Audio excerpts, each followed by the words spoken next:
Alright, what's up, Dragon Brood? We have a lot to talk about with Duskmourn because today was a big reveal day. I would have had this up earlier yesterday, or I think that's when you're seeing this, because I was busy winning a standard showdown store championship event. So that was actually pretty cool. We'll talk about that in another video. Right now, though, let's talk about Duskmourn. And after we're done going over the mechanics, we'll get into all the cards they previewed, because there was quite a few here on this big reveal day. One of the big things they talked about, I had to get caught up on some of this, but room cards. And room cards are actually pretty sick. All right, the one on the site was vertical, and I just decided to make it horizontal to be easier to understand here. So basically, the way rooms work is, this is going to be one of the first cards I can think of that's a split card on the battlefield that we get to play both sides. Usually, we either get to choose one of the halves in our hand when we cast it, or it's a double face card. In this case, both sides are active, which is kind of weird. So the way it works, my understanding is you will pay the first cost of one of them. So obviously here earlier in the game, you'll want to play Dollmaker Shop because it costs 1 and a colorless. So you'll play that, and then whenever one or more non-toy creatures you control attacks a player, you create a 1/1 white toy artifact creature token. Eerily creepy because it's like, you know, creepy doll space. But then later in the game, you can pay 6 mana and then get to actually get the effect of the next room. So it's like opening a door to the next room. And here you have Porcelain Gallery, so creatures you control have base power and toughness, each equal to the number of other creatures you control. So if you have like 4 things, then they're all going to be 4/4s. So really cool card. Don't know what we're going to get from these various rooms, but it's kind of a cool way to deal with this. And I got to give them credit, because you're trying to give this idea of like going from room to room, and this is kind of an interesting way to do it. But getting back to the other mechanics, they talked about a new one called Manifest Dread. And here in this one, we have Unwanted Remake, which is a really fun title for a card, because way back when, there's always going to be some like 80s horror movie that gets like the 3rd or 4th sequel that you don't want, right? But for 1 mana, or 1 white mana, I should say, you have an instant, destroy target creature. Its controller, Manifest Dread. So what Manifest Dread means is you look at the top 2 cards, you put one of them into your graveyard, one of them into play face down as a 2/2. So if you know anything about Manifest, I believe this was back from, was it a Tarkir set, I think? It's been a while since we've had Manifest in Magic, but it's a keyword that's existed before. We just kind of upped it by giving you the choice of the top 2 cards whenever this comes up. So this is a pretty powerful card if you think about it, because for 1 mana, you just destroy a creature. Like, yeah, they get to replace it with a 2/2, but like if you're using this to destroy like a dragon, or you're getting rid of, I don't know, Shieldred or whatever, and then they just maybe get something good out of their top 2 cards, like, this is great. Like, fantastic card. Manifest Dread, though, does 2 things. It builds the graveyard, it puts another 2/2 into play. So if you're playing stuff that cares about face down stuff, you know, something you just want to do tricky things with, maybe to circumvent certain costs, it could be good for that. If you want to put stuff in the graveyard for reanimation type spells, or just building your graveyard for other things, it could be good for that. So yeah, it'd be interesting to see where this shows up on a bunch of cards. Also, by the way, after we get done with the rules mechanics, we'll go over a bunch of cards, so y'all have that. I don't know if I said that at the top. Yeah, another interesting thing here they talk about is a thing called survival, or card types that have survivor as a creature type. The interesting thing here is these cards, if they're tapped at the beginning of your second main phase, so not your first one, they have to, I guess, technically survive the attack. But if they're tapped, they get some ability. So in this case, you have a human survivor that's a 1 white for a 2/1. Its survival ability is at the beginning of your second main phase. If it's tapped, you exile up to 1 target card from a graveyard. And then if there are 3 or more cards exiled with this card, it gets +3/+3. So this is kind of cool in a sense that if you play it early, you can attack with it, you can do all the normal stuff. At the end of each attack step, if it's still alive, going into your second combat phase, you get to exile a thing. If you've exiled 3 or more things with this, now it's a 5/4. So a lot of value there. Don't know how often that's just going to survive that many combats, but you could tap this for other reasons, right? It doesn't have to be just from combat. So if you have an ability that lets you tap for another creature, maybe you want to saddle or crew something, that allows your creatures to get tapped. So there's a few ways you could work with this ability. The next one up is Eerie, which really is Constellation, I think. Whenever an enchantment you control enters, and whenever you fully... Oh, it also counts for unlocking a room. So there you go. Target player mills 2 cards in this case. So I guess we're going to have Eerie trigger whenever you have an enchantment enter the battlefield, or whenever you unlock a room. So it's not quite the same as Constellation because we didn't have rooms before. But yeah, this is interesting. It's another mill card. It's an 0-3 for 1. Don't know how excited we are about this, but it is a totally creepy looking card. If you're talking about having a weird crab skeleton, yeah, nightmare fuel.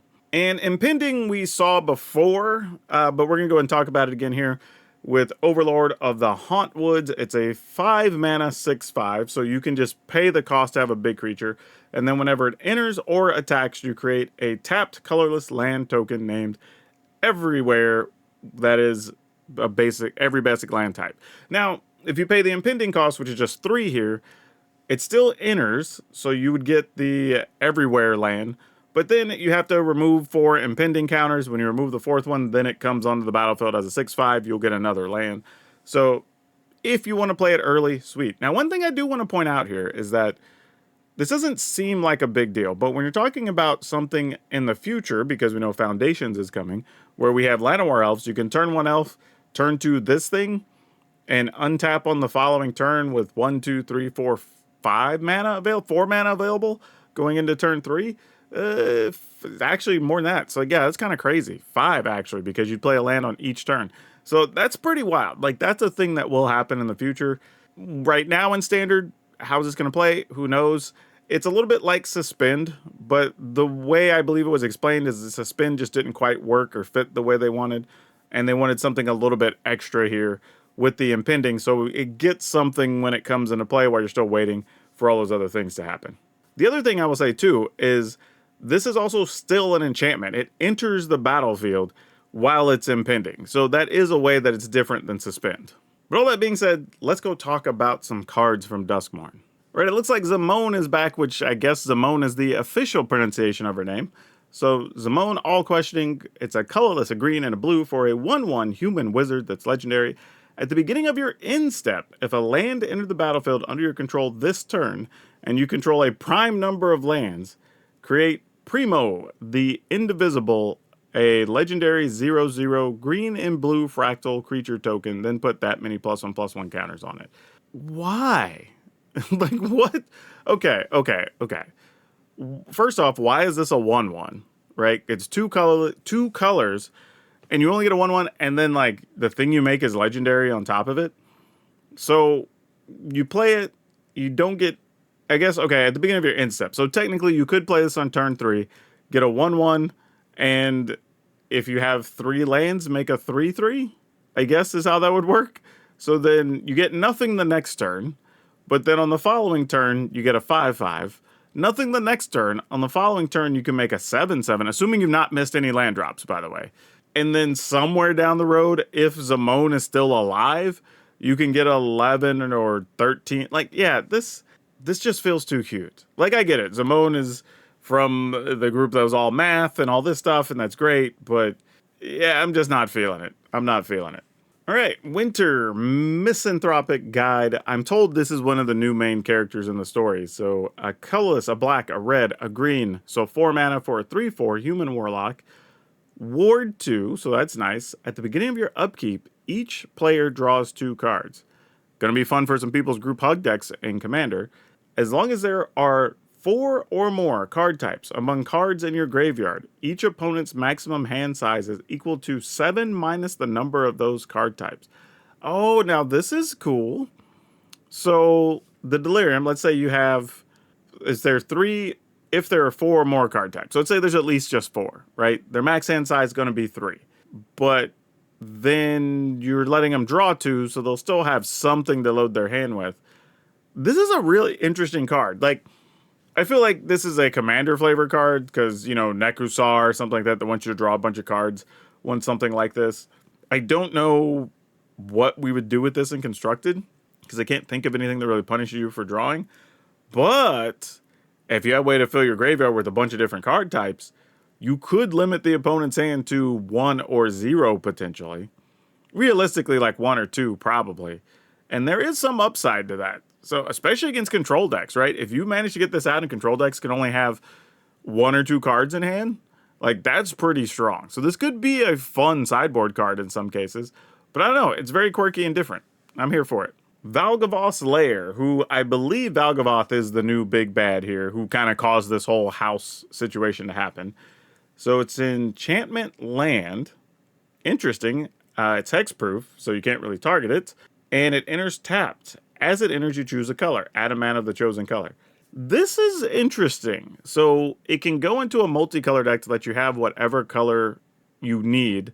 It does enter tapped. It counts as an enchantment, so anything that has like Eerie, I guess. I was going to say Constellation again. But anything that has Eerie triggers off this because it's an enchantment, so that's pretty cool.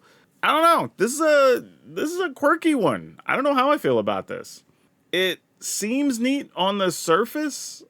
I think I have to wait to see how badly I want some enchantment lands. Because if there's stuff that cares about enchantments, this card has potential to be very good because it's not legendary.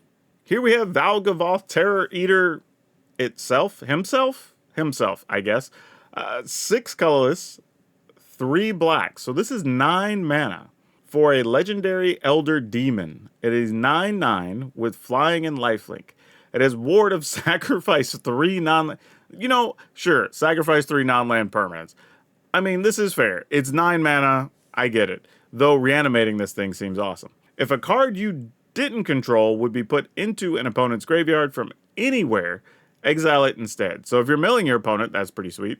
During your turn, you may play cards exiled with Valgavoth. If you cast a spell this way, pay life equal to its mana value rather than paying its cost. Which makes sense. This is a big life linker. This has some potential, right? With Reanimator type spells, I don't know if any ramp strategies probably would play this. Fun if you could get it with Cruel Claw. Like, this would be an outstanding card to get from Cruel Claw. Yeah, but there's some things. Like, this is one of those cards that if it does show up, it's going to be real tough. Real tough. I like this card, though. You have to be tricky to get it into play. That's the downside, because it's cost prohibitive. But it's a very interesting card with very creepy artwork. The Jolly Balloon Man. We're going to get some weird names in this set. Colorless red-white for a 1/4 legendary human clown. Okay, that makes sense. Oh, wait, this dude's making balloons out of people's faces? What the hell? Okay, well, this is just the set we're in now, folks. It has haste. You can pay 1 colorless and tap it. You create a token that's a copy of another target creature you control, except it's a 1/1 red balloon creature, in addition to its other colors and types, and it has flying and haste. Sacrifice it at the beginning of the next end step. Activate only as a sorcery. So this card's interesting if you have a bunch of stuff that has enters the battlefield abilities, right? Because if they don't have enters abilities, you're not getting a lot out of it, because this is just a 1/1 red balloon with haste, right? It's fine, but I mean, occasionally you'll need it to just get a couple of points over the top because your opponent doesn't have flyers. That's cool. The thing I will say, though, is you don't have to sacrifice any cards. You just create the token, and it goes. If you have stuff that cares about tokens or creatures entering the battlefield, this could be good in those decks. If you care about anything dying every turn, like, this could be good for those decks. So this does have some corner case situations where it could be very good. But I don't think it's going to go into a whole lot of decks right now. Split Up, the way everybody dies in horror movies. Colorless white sorcery. Choose one. Destroy all tapped creatures. Destroy all untapped creatures. I really don't even get excited at all when I see sweepers anymore. This one excites me even less. A 3 mana sweep. I mean, here's the thing. For 3 mana, being able to destroy all tapped creatures or all untapped creatures. I do like that they have to choose. And I'm trying to think of situations where, like, if it's turn 3 and I've played a thing and I attack, I've attacked with 2 smaller things because I played something on 1 and 2 maybe. I'm playing something on 3. You destroy all tap things on your 3/4. I still have my 3 mana thing. I mean, I guess it's fine. I don't know if this is particularly better outright than playing any of the, like, 3 or 4 other good sweepers we have, especially in white. But it's at least an interesting card. I mean, it has to cost 3 if you're limiting it to tapped or untapped creatures, so that part's fair as far as the cost. But yeah, it's an interesting situation. Razorkin Needlehead, that's a name. Red, so 2 red for a 2/2 human assassin. It has first strike during your turn. Whenever an opponent draws a card, It deals 1 damage to them. Okay, well, remember we were trying to find something else to pair with Withers? Well, here you go. When your opponent draws a card, they take a damage. This is actually good for a few different decks. Obviously something good against control. All those caretaker talents that are going around right now, getting a ping for some free damage, that's actually pretty cool. So yeah, this is just a solid card. Peer Past the Veil. 2 colorless, green, red, instant. You discard your hand, then you draw X cards, where X is the number of card types among cards in your graveyard. Ooh, this is interesting. So, if you have a bunch of creatures, this isn't that good. But if you have, like, I'm assuming creature enchantments. Well, there's a bunch of stuff that's going to be enchantment plus something in this set. So it could be enchantment creature, enchantment land. You know, this could be like during your end step, try to draw like 3 cards. Is that reasonable? Especially if you're playing something like aggro where you've emptied your hand anyway, something like mid-rangey gruel type something, and maybe you're only discarding 1 card. It's not too bad. That's not too bad. I could see some uses for this. I'm not going to say it's going to be played a bunch, but it's at least not worthless. Like, there's some things you could do with this. Overlord of the Mistmoors. 5 white, so 7 mana for a 6/6 impending 4. So 2 colorless, white for an avatar horror. When it enters or attacks, create 2/2/1 white insect creature tokens with flying. Oh, this one's powerful. Oh, I guess there's going to be one of these for every color, I think is the idea here. So for 4 mana, you get 2/2/1s, and then you have to wait 4 turns, but then once it comes into play, or actually attacks then, you're able to have it make 2 more things. Like, this is, I mean, this is one of those ones you're probably almost always going to play it for the impending costs, unless it's like just way late in the game you top deck it. But a 6/6 that makes 2/2/1s and the 2/1s fly? This might be pretty good. Norin, Swift Survivalist. Is this the same like Norin the Wary from way back when? But either way, this is a 1 red, so 1 for a 2/1. It can't block, and whenever a creature you control becomes blocked, you may exile it. You may play that card from exile this turn. Interesting. So if something gets blocked, I guess that would die. You could then just exile it and replay it. So you make the block worthless? That's a weird card. I don't know what to think about this or what to do with it yet. I'm sure there's something cool, and it's later at night that I'm recording this, so I'm probably not thinking correctly. But yeah, it's an uncommon, so I mean, this is fine. Kaito, Bane of Nightmares. 2 colorless, blue-black planeswalker. Oh man, so there's going to be a lot to talk about on this one. All right, so, okay, ninjutsu. Colorless, blue-black. Okay. Does have 4 loyalty. During your turn, as long as Kaito has 1 or more loyalty counters on him, he's a 3/4 ninja creature and has hexproof. What? Okay. All right. Hold up. There's a lot. I haven't even got to his abilities yet. There's a lot to process here. So, technically, I could attack with the 2 power thing, or 2 mana thing, right? I'm attacking. It doesn't get blocked. I pay 3 mana. I get a 3/4 ninja hexproof Kaito with 4 loyalty on it. And then I can plus the loyalty to get an emblem that ninjas you control get +1/+1. Okay, I guess you could then make itself a 4/5. You can surveil 2, then draw a card for each opponent who lost life that turn. So that's kind of cool. And -2, you tap target creature, put 2 stun counters on it. This is really good. Like, really good. Like, not only can it defend itself, it is its own creature, right? And you could be a 4/5, and your opponent can't even target it. So they have to have something that makes you sacrifice or whatever to get rid of it. And they can use it to draw extra cards. Like, this is a sweet card. It's very weird. It doesn't work like other planeswalkers, but sure, why not? We've got ninjutsu planeswalkers now. How does the meme go? We got ninja planeswalkers before we got GTA 6? Yeah, I think that's what we're putting here. Hauntwoods Shrieker. Colorless green, 3/3. Beast mutant. Whenever it attacks, manifest red. So every time it attacks, you get to look at your top 2, put 1 face down, 1 in the graveyard.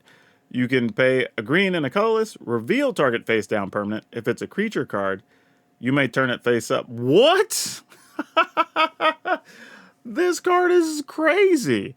All right, so you have a 3/3. Then it attacks, and every time it attacks, you will get at least a 2/2, right? And if you have other mana and that thing you put face down is awesome, then great, just turn it face up and get some monster. This card is wild. This card, I'm gonna lose to this card a lot. This card is crazy. Yeah, this is a good card. I don't know where it fits. That's the thing. I don't even know what the deck looks like that wants to play this, because do you place a bunch of 4, 5s, and 6s hoping to get them with the Manifest Dread? No clue. But yeah, this thing can lead to some crazy situations. Fear of immobility. So we're just talking about people's fears now. Okay. So 4 colorless and a white for a 4/4 enchantment creature nightmare. When it enters, tap up to 1 target creature. If an opponent controls that creature, put a stun counter on it. All right. I mean, it's an uncommon, or it's a common actually.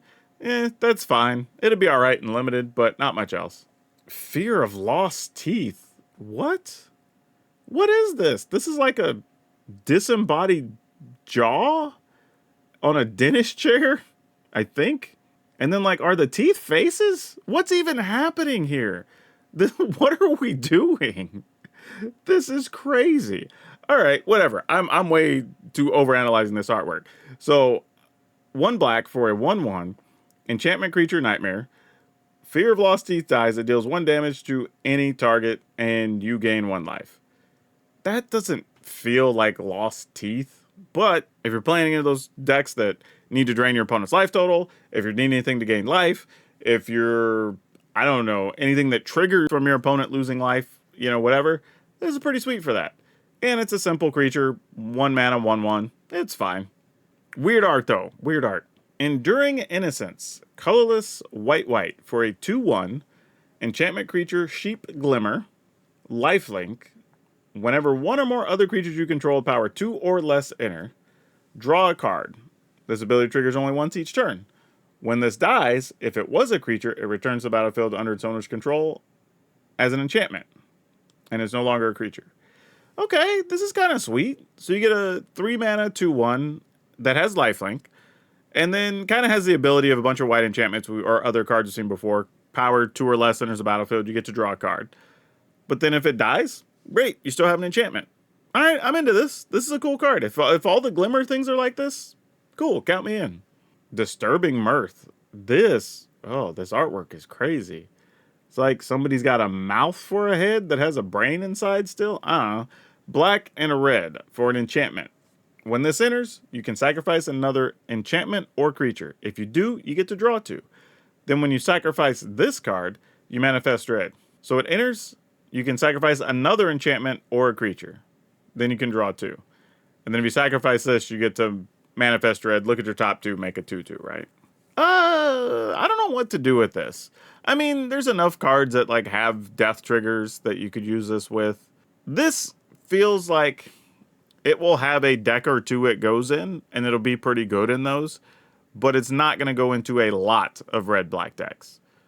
But a neat card design. Not mad at it.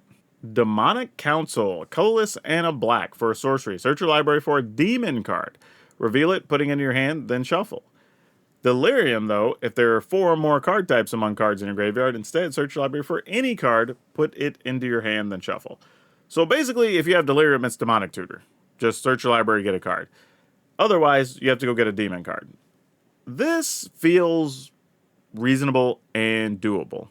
Could be just a late game, really cool played card. Especially if you're doing like combo-y things or whatever and you're looking for a key piece. This could be pretty good in those builds. Like, neat card, honestly. And less creepy art than a lot of the set. Well, all right, that's going to do it. But y'all let me know. 1, what do you think about the feel of this set? Are you feeling the vibes or not? Like, what crazy card so far are you excited about or wanting to build around? And then, what trope are you hoping to see when we're talking about like 80s horror that we haven't seen revealed yet? Because I'm sure we're going to cover all of it. But yeah, this is going to be a good time. I'm also going to link the other video where we covered the initial cards from day 0 of Duskmourn if you want to check that out. But that's all I do for now. We'll see you next time.